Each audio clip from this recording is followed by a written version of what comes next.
have all eyes. Again, 8th graders, welcome to our assembly today. Obviously, we have a very special guest. And most of our assemblies that we have. Now, some of you are still talking right now, so let's wait one more moment. Okay, you know what? You guys need to knock it off. A lot of you have no idea, again, how much energy, how much passion, how much dedication it takes to come talk before a large audience like this. And that's why it's always important for you to be active listeners. You need to be ready to receive someone's message and ready to really learn from whatever someone has to say. Obviously, we brought this gentleman here today because we thought he has some important things to share with you. And what I'm hoping for is that you are going to be the responsible 8th graders that I know you are, and really going to take this message in a positive way and give him your positive energy today. So that means I'm going to ask you, like right now, some of you are still holding some side conversations. That needs to stop because that's being rude and disrespectful. Again, think about how much energy, how much courage and dedication it takes to stand up before anyone and talk.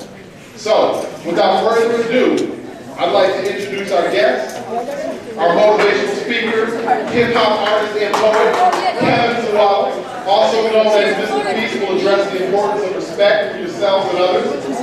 Since 2006, Kevin has traveled all across the state, speaking to youth about issues like diversity, identity, and solving conflict peacefully, just to name a few. He looks forward to sharing his heart and message with you, and believes we all have the potential to touch thousands of lives during our lifetime with our open hearts. So at this time, please give it up for Mr.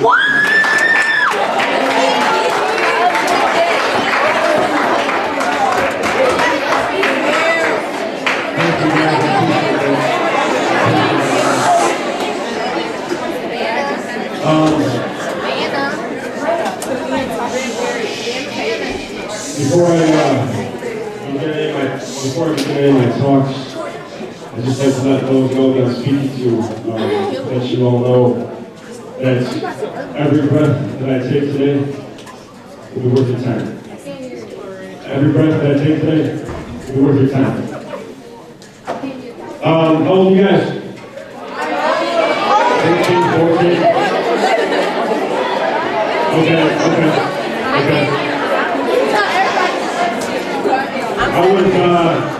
I was speaking at a school the other day. I was speaking to a school the other day, and sorry about that. I think I can do it. Apologies. I was speaking at a school, and after my talk, this girl came up to me, and she said, "Hey, Mr. Peace, I'm only 13. Like, what can I really do to make a difference in this world? You know, what can I really do?" And I came back to this one story.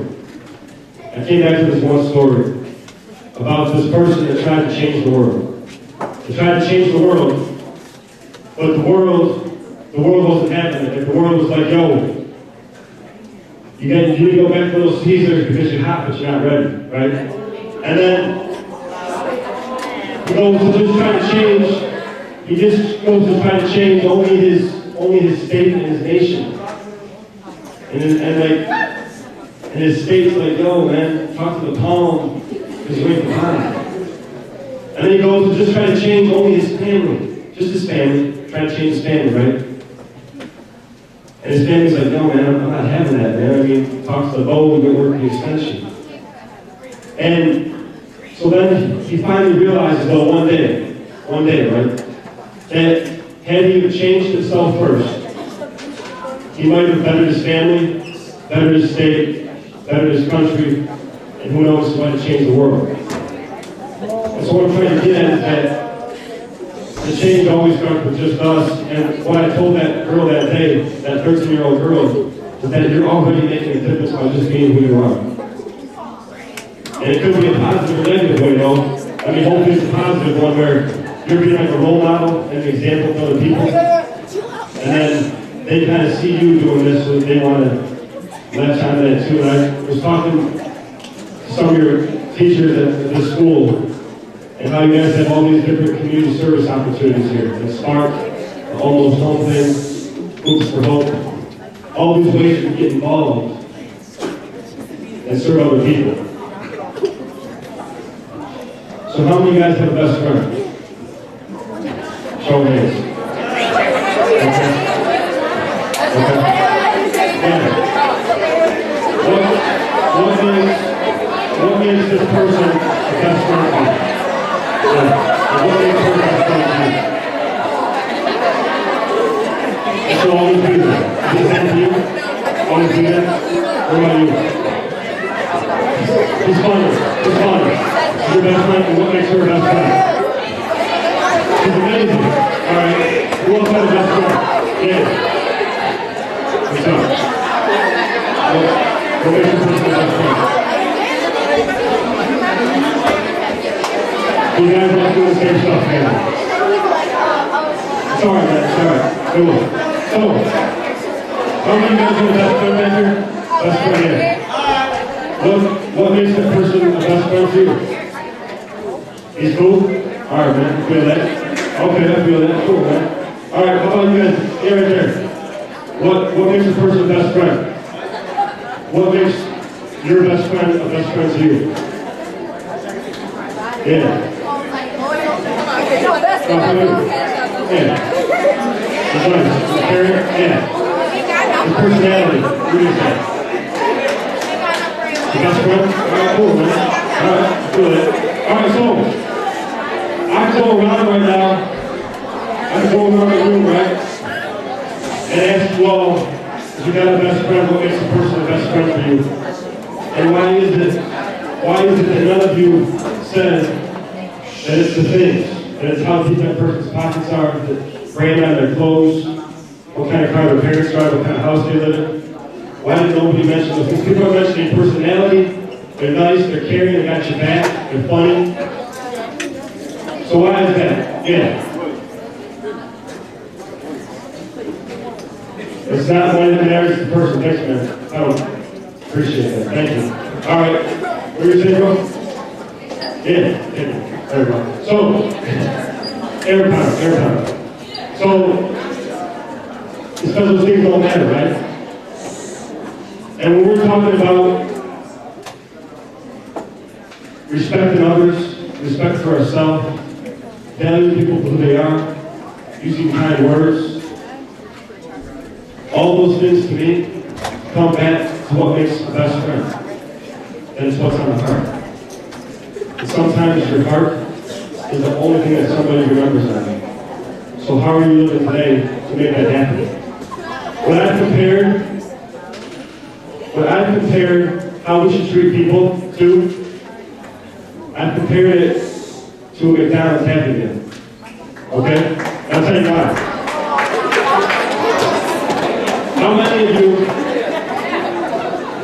How many of you, when you grew up, wasn't inside the Happy Meal that just got you all jittery inside and like, the toy, right? The toy. So listen, when you think of McDonald's, and the arches, right? Golden arches, there's a thing called the golden rule. The golden rule is where you treat other people the way you want to be treated. And so the reason that I compare it back to Happy Meal is because you want to treat other people so that they feel like they just got a toy and Happy Meal. Like they should have that same feeling. And that's just how it is.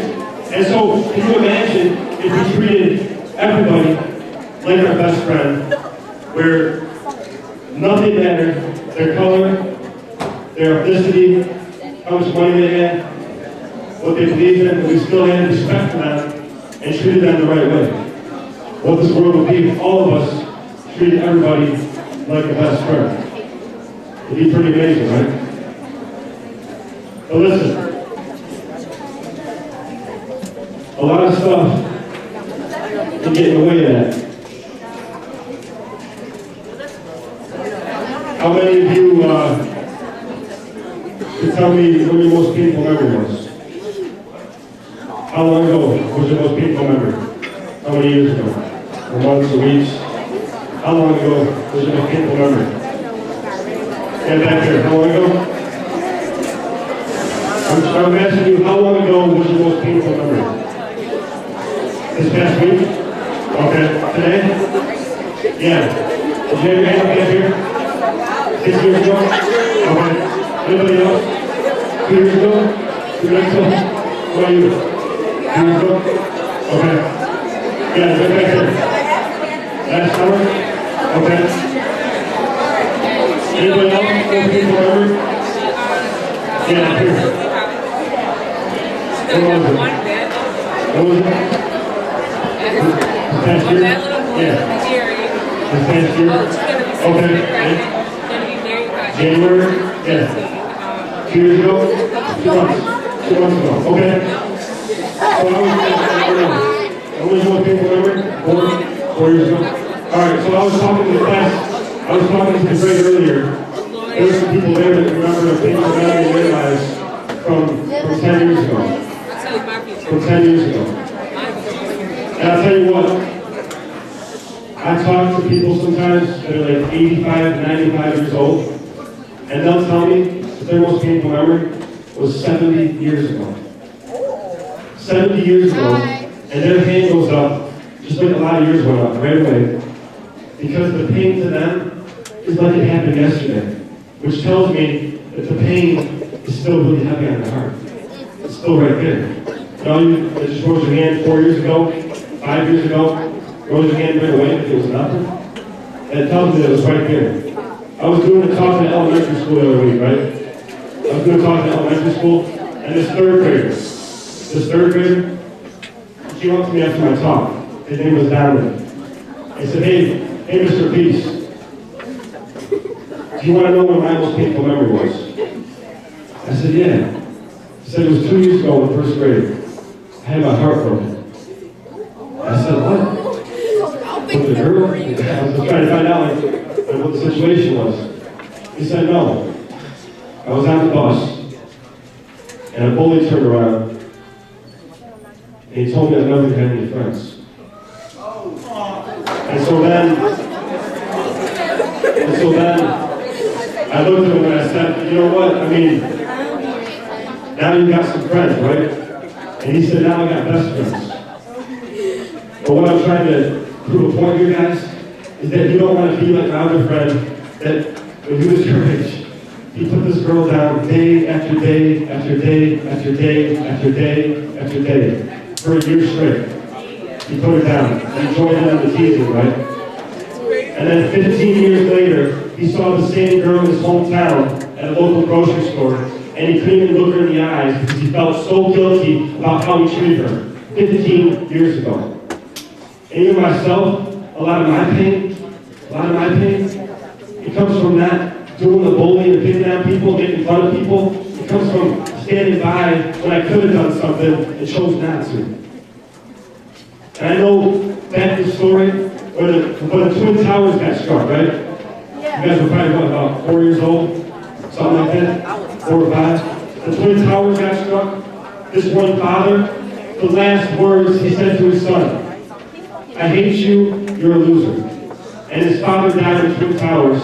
And his son, till today, 10 years later, is just going through the motions of his life. Because that's the legacy he got with his dad. And those last words, I hate you, you're a loser.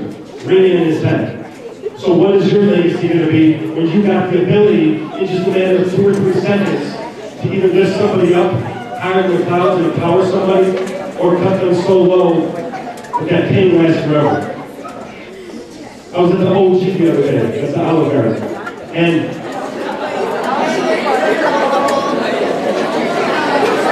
I was in Ann Arbor, right?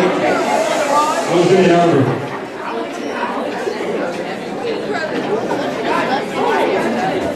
Arbor. And I saw this, I was about to pull out of my spot at the Olive Garden. I had like a spider sense, okay? I have like a spider sense that goes off when I see people in need. And I gotta help that person, right? So I was there and I pulled back into my spot. I I pulled back, no, you pulled it down, let's pull back, thanks. I pulled back into my spot, and I watched this develop. I saw this individual, okay, sitting by the bus stop over here, and he had his bag next to him, so I could tell he was homeless. And he had this sign up right here. He had this sign. It said, "Need human kindness." Okay? It said, "Need human kindness." And so what I watched develop, okay, is that I pulled back in for about 5 to 10 minutes. I saw people, they were going out of their way to avoid interaction with this person. So as soon as they saw him, they put their head on, almost like trying to hide like you wouldn't see him or something. Like they would actually cross the street, even though the bus stop was there, and then circle back around, just so they wouldn't have to even talk to this person. Some people like put the iPod on just so they wouldn't have to, have some other excuse, and some people took a fake phone call from their dad and said, "Hey dad, I haven't talked to you in a long time. Hey, what's up? Even though you're not on the phone, I'm just gonna talk to you because there's a guy here. I want to talk to him, yeah." And they pulled that thing. So I got out of my car, and I went up to the guy. And I looked at him, and the first thing I said to him, his name was Jared. And I said, "Jared, I see you. I see you as a human being. I see you as an equal. I see you." Anyways, first lunch, thanks for being a good sport, man. I appreciate that. Thank you so much. Give a round of applause.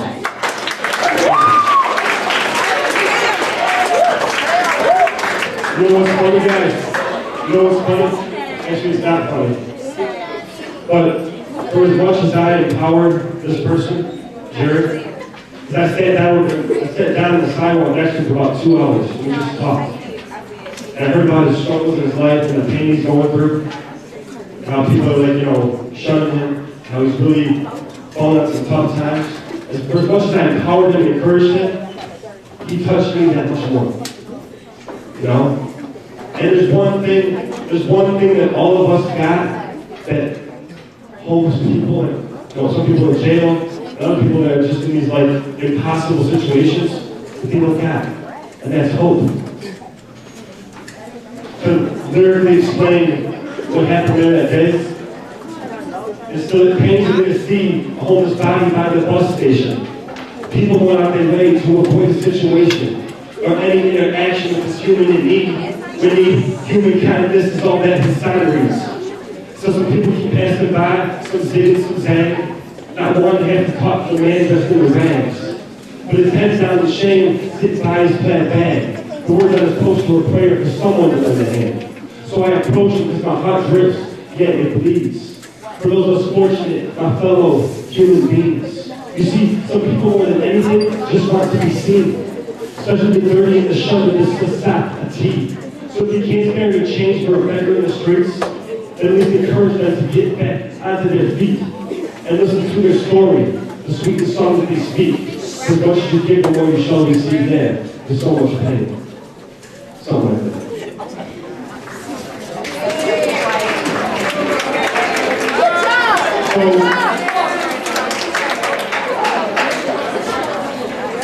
There's this other story, guys.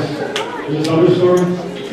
When I knew a teacher in Detroit, right? A teacher in Detroit, before he was about to teach his class, he dressed up in all these rags and all these torn clothes, kind of looked like a person in need, had some crutches that went all out, the whole 9 yards. And he goes, and he sits a couple blocks where his class is going to be. And he sits there. And he waits for his class to arrive. He's got 65 students, 65. So his class starts to come, right? His class starts to come in. 60 out of 65 of his students walked right past him without showing him any acknowledgement or even anything that he existed. Some of them went as far as to say, "You're a disgrace, you're a bum, get lost, get a job, you're in class here today, get out of here." Only 5 people out of 65 showed this person some type of compassion. When they bought him a donut, gave him some spare change, just told him that they saw him, that they see him, they understand what he's going through. They're going to pray for him, whatever it is. So he gets up, after they all get into class, he walks into class, and they're all still kind of talking to themselves, and they see this guy walking with his crutches, the guy that they just told to get lost. How do you think they felt when they saw him? Bad? Terrible? Awful? Ashamed? Guilty? Was it one? Was this something? Okay. Again, how it only takes a couple seconds, guys, for you to lift somebody up. Because it's not just the homeless people on the street, it's people in our classrooms, in our hallways, on the buses, on recess, where we got the opportunity and the ability to show some type of compassion to somebody and include them in this world. There's a story about a kid named Shay, probably about your age too, right? Him and his dad were walking home from school. Him and his dad were walking home from school. And Shay was disabled. Shay was disabled, okay? So he had like a hobble, and he couldn't run like other kids ran, right? So they go by this baseball field. They go by this baseball field after school. And Shay asked his dad, "Dad, can I ask these kids to play? Like, I want to play with them. We'll play some baseball, okay?" So his dad says, "Yeah, go ahead and ask them," but I don't think they're going to say yes, because it was hard in the 8th inning, and the score was tied. And everyone knew that if they took Shay on their team, they were going to lose. Shay asked them to play. Shay asked the kids to play. One kid stood up and said, "He's on my team." And for one moment in Shay's life, you can clap, that's cool, man. But for one moment in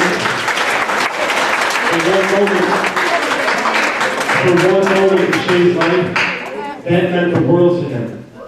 So every day we got the opportunity where we can either exclude people or include people into this world. And if you risk embarrassment and risk judgment and risk being made fun of and risk being teased, and you put yourself on the line just to include somebody else in this world that otherwise would not be included, that's beautiful. If you sit alone with somebody if you sit by somebody that's sitting alone at the lunch table, with somebody that's getting picked on or ever, and include them, that means the world to them. I told the two grades earlier, because this example is so important, okay? It's so important. There was a speaker in California, a friend of mine. He was doing an assembly in California in front of 2,000 students. He was doing an assembly in front of 2,000 students. And at the end of the talk, he had an open mic session, so anybody that wanted to share could get up and speak. This girl, who was a paraplegic, was handicapped. She got up to speak. She was getting made fun of every day in school. She was the laughing stock of the school. She got up to speak. And she pointed to the star football player, the most popular kid in the school. She pointed to him. And this guy, it was like Moses in the Red Sea, like, it's like you walk in the hallways, people like partying, like, oh my gosh, it's him, oh, he's so popular. And they just were like, oh wow. And so she gets up, she points to him, and she says, "I love you." In front of 2,000 people. Can you imagine being in his spot? And right now he's got two choices. He joins in the laughter of this girl that just got up to say this, or he does something that she'll never forget. He got up, ran up to the stage, and gave this girl one of the biggest hugs of her life. And it followed by 2,000, every other student coming through and giving this girl a hug. And so,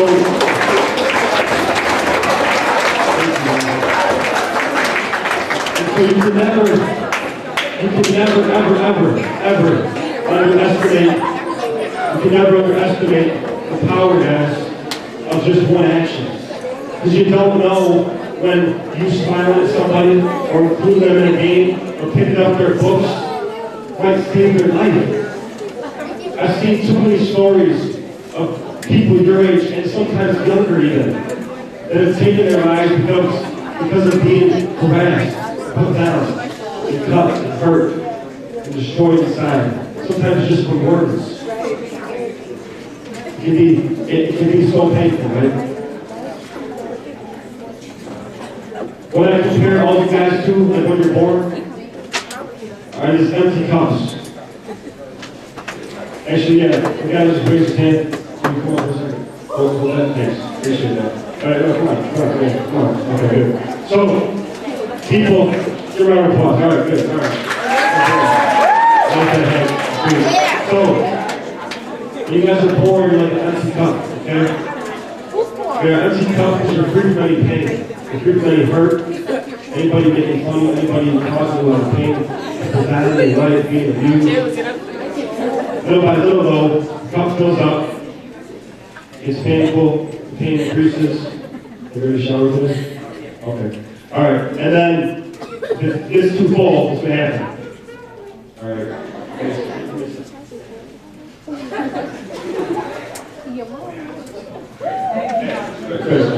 All right, so, now, my question is,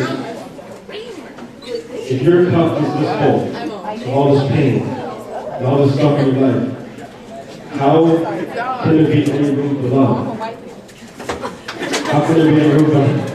My boy. All right. Thank you so much. Give a round of applause.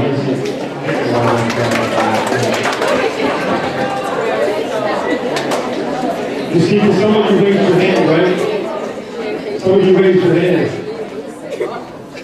And you said when your most painful memory was. You put your hand up. Some of you said it was 4 years ago or 5 years ago. You guys had painful memories.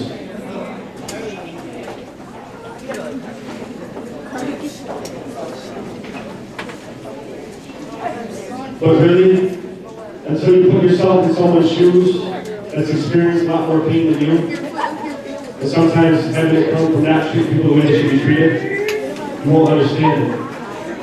There's another story I know of. This guy that was teasing these people, he joined in on these teasing people that were kind of like their faces were kind of a little deformed through school. And so, yeah, it's very hurtful. One day, he was working on his motorcycle in the basement because it was raining outside. He took it downstairs. Gas can tipped over. His whole body burned except the bottom of his feet.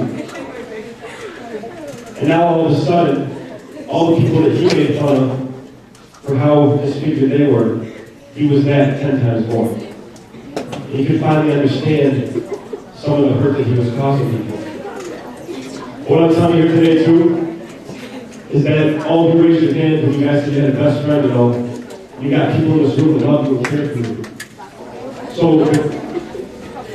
the challenge is to reach out when times do get tough, because everything in life is a choice. Life is 1% what happens to you, and 99% how you react to it.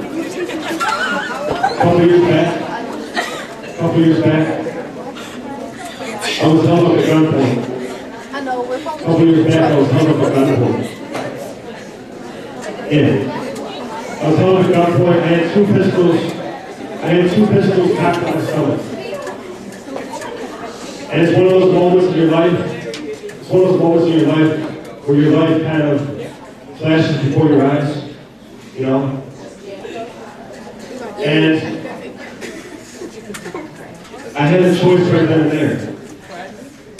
This painful experience, right? Whether I let this pain, this rage, and this hate inside of me fuel up, or whether I choose to resolve my conflicts peacefully. So I forgave them and prayed for them because they knew not what they do. And because hate in your heart will consume you too. You see, peace doesn't mean you won't fight violence, trouble, and noise. It just means in the midst of all that stuff, you still find calm, that inner joy.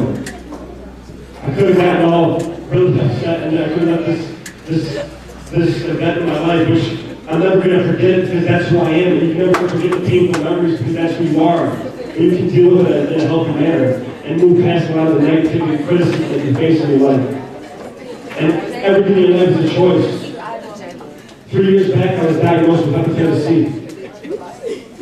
Inflammation in the liver. There's no cure for it. If you don't have the liver, you die. Okay? A and B have vaccines, C doesn't. I got it in a free way. And you know what? I went through treatment for a year. Shots once a week, 6 pills a day, in and out of ER, lost 40 pounds in a month. I was the most alone in my life, you know. So I reached out to my family, to my friends. It was a hard time in my life. But I still viewed this pain in my life, I still viewed it as a blessing. Because it brought my family closer. It brought my friends closer. It brought us all closer together. And I viewed it as a blessing. So there's so many things that can happen to you throughout your life, but it's how you respond to it. And what choice you make. And what you want people to remember you by. How many of you guys go to a funeral? Show hands. Okay. How many of you guys have been to a funeral of someone that you think died at too young of an age? Somebody that you think died at too young of an age? Take a look around. A lot of hands around. So look, what are the things that people are talking about in the funeral? Memories? Okay. Okay. Relationships? They're talking about if they were a family person, a loving brother, a caring sister, a great uncle, a workaholic. That's the kind of things people are talking about at a funeral, right? It's never about, when we talked about best friends earlier, it's not about the things. But you know what? I got people my age that if I took away their Xbox 360 or their PS3 or the brand on their clothes or their car, if I took one of those things away from them, to some of my friends, they would not know who they are. Because they let the things in their lives define who they are. I mean, if I really got down to the core of really who you are, I mean, who is it? I mean, I know you're all 8th graders, but Berkshire Middle School, you're all 13 or 14 years old, you guys know sports like this, but I'm saying no. I'm saying, who are you really? You know? Are you a leader? Are you compassionate? Are you caring? Do you love? Do you hurt? What do you want to be remembered for? It's kind of like the back to it. Everybody close your eyes for a second. Don't fall asleep on it. Not yet. All right, so close your eyes and point to yourself. Close your eyes and point to yourself. Yes, point to yourself. Okay? Everybody, open your eyes. Take a look around. Where are most people pointing? To their heart. And I said it earlier today in the talk, guys. I said it earlier today. And sometimes, all the people remember from you is your heart. And I know that all of you, many of you today have touched my heart. So I know that you have the ability to keep your heart open, to keep touching more and more lives in your lifetime. Right? There's a story. Thank you. There's a story about a starfish. And this girl that was throwing the starfish back in the ocean, right? And she's throwing these starfish, there's thousands along the beach, and she's never going to get them all, right? And this guy comes up to her, he's like, oh, how do you even think you're going to be able to throw all these back in the ocean? Like, why even try it? And as she throws the next one, she says because it made a difference to this one. And sometimes that's all it takes. It's just impacting one life, just being a friend to somebody. Because the impact you have on somebody, like I talked about earlier, the girl, or that guy Hunter, or Shay, where he got included in the baseball game. Those things can last forever for somebody. So think about how all of us got the power to do that. Can you just come up here for a second? Yeah, you.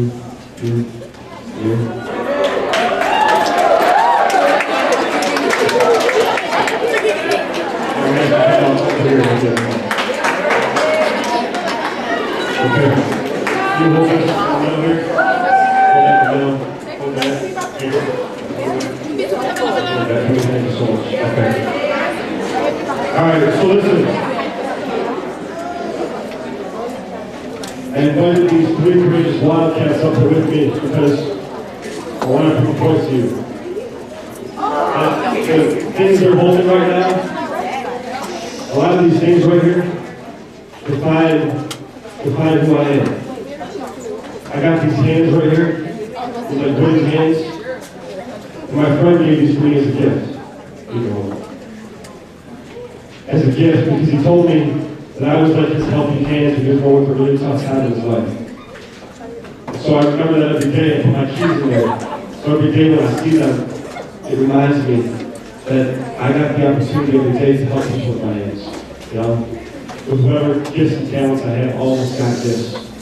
And then, this right here, this is like a sign. It's for kindergartners in the school that I spoke to in Lansing. They made a peace sign with their hands, with finger paint, and they all signed it, gave me their picture. And that right there is kind of like what drives me, you know? Because I know that I touch their heart, and they touch mine. And this right here, this is a suicide letter. And somebody wrote to my speaking mentor 20 years after we spoke at their school. And she said that 5 times she thought about taking her life. But the words that he talked about that day saved your life many times.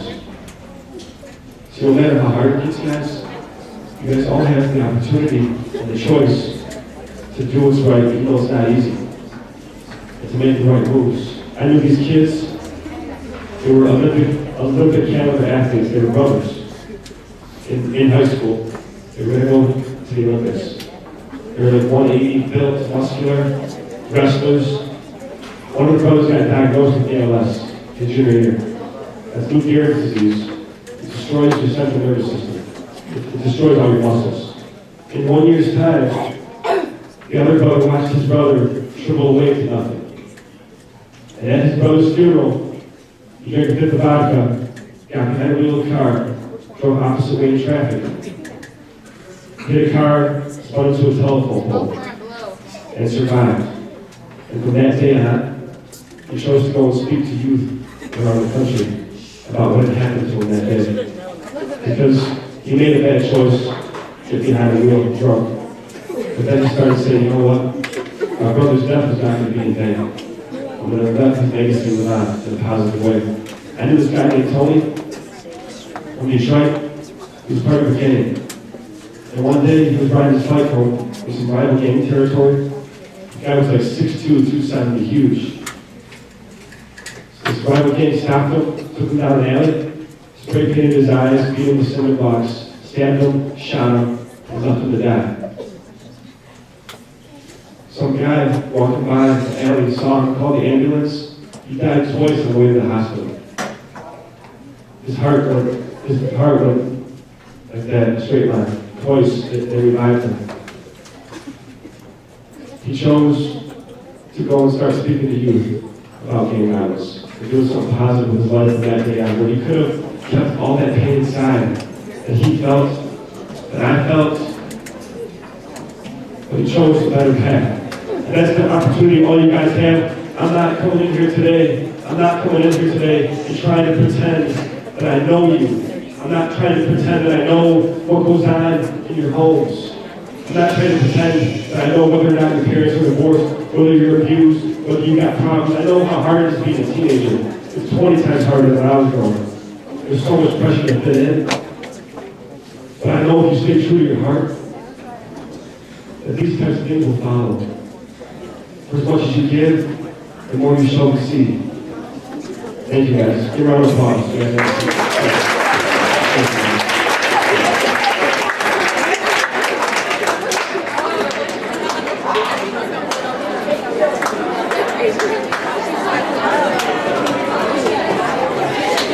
All right, we only got a couple minutes here now.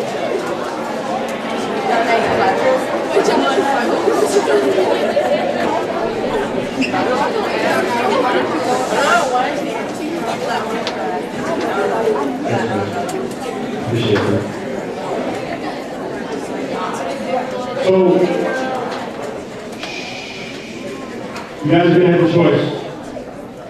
Okay? You're gonna have a choice. Going forward today. I'm not, I don't know how you live your life right now.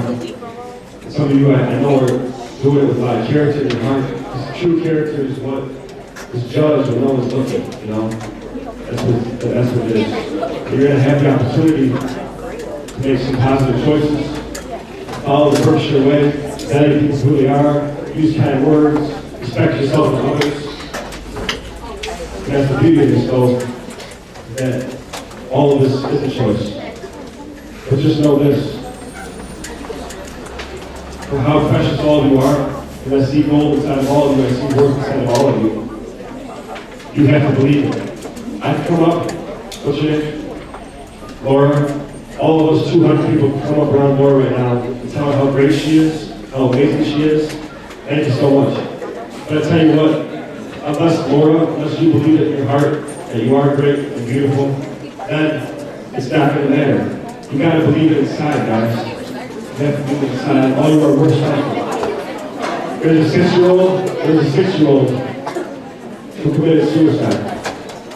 There's a 6-year-old that committed suicide. She was being bullied at school. People were putting her down. She went to her parents and said, Mom and Dad, I'm getting bullied. Trying to reach out for some help. Her parents told her to suck it up. They got bullied when they were going to school. You're going to have to go through it too. She went home one day, locked herself in the garage, started the car, died from carbon monoxide inhalation. So, what I'm trying to say, guys, to come back to this point, is that all of us, right? In a matter of a couple seconds, but I proved it today. Right? Our voice is going, guys. I'm trying to give you all I can, right? But in a matter of a couple seconds, we got the ability to uplift her this room. So please think about your actions, think about your words and your thoughts and how you live today. Do people even want to remember you? If you were to die tonight, will somebody even want to remember you for what you're doing now with your life? Because that's what it comes down to. Is are you living a life that people want to remember you for? I'm going to close a little bit of hip-hop. We got to end the day on a positive note. Is that cool? All right. You got to jump for this one? Yeah. What's up? All right. Get up for this one. Fantastic. What's your report to the office, please? All right, so listen, guys. When you're stopped at the train station, right? When you're stopped by a train, you got to stop in your car, and you just got to kind of do that. Yeah, people are going to look at you like, what? The music sound is something in your mind, something in your system. You're going to let yourself just move through your body. You got to do yourself. It may feel rough, but you're going to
ripped out here.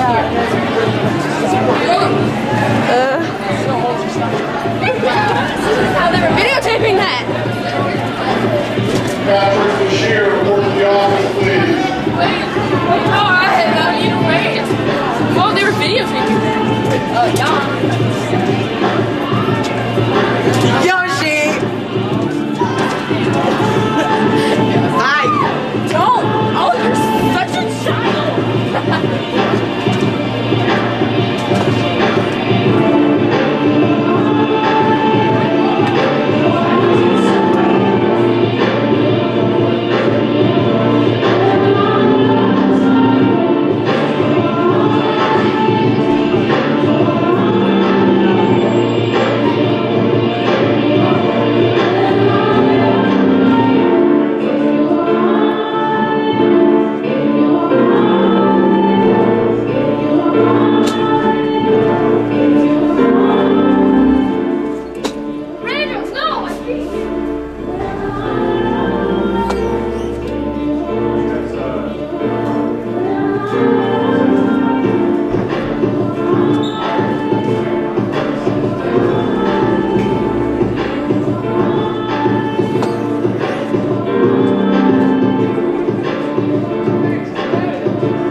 It's coming off my skin. That's not my problem. I know, it's funny.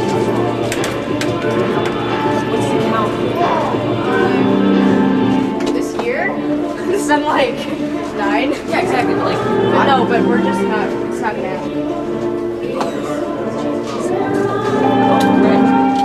Attention, Patrick Bashir and David Johnson to the front office. Patrick Bashir and David Johnson, thank you.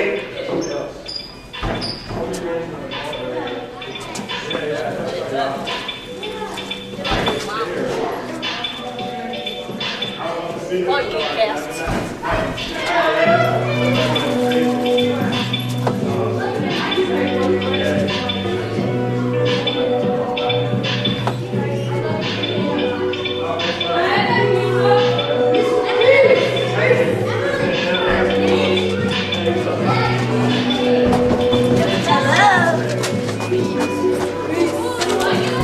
Is that a camera? Whoa. What's up? Is it on? No. They're trying to see if we're criminals. I need to know what area it is. Is this intro going? It's on. Here. Why is it filming? Oh wow,